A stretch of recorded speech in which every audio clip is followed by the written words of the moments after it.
আসসালামু আলাইকুম শিক্ষার্থীদের। আজকে আমি জ্যামিতি শেখাবো। জ্যামিতি শেখার আগে এই মৌলিক জিনিসগুলো শিক্ষার্থীরা জানে না। আমি একটু দেখি মৌলিক জিনিস। এই 1 নম্বরে আমি লিখছি AB একটি রেখা। এই AB রেখাকে সমদ্বিখণ্ডিত করতে হবে। কীভাবে সমদ্বিখণ্ডিত করতে হবে এটা আমরা শিক্ষার্থীদের শেখাবো। আর AB রেখা A বিন্দুতে লম্ব আঁকতে হবে। এই জায়গাতে লম্ব আঁকতে হবে। লম্বটা কীভাবে আঁকতে হবে অনেক শিক্ষার্থী জানে না, এটা আমরা এখন শেখাবো।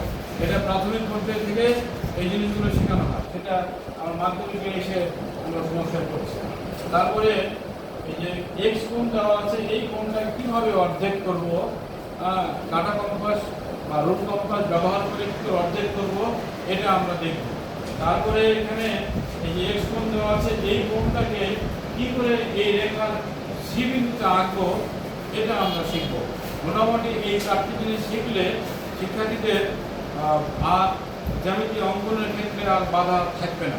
ধন্যবাদ।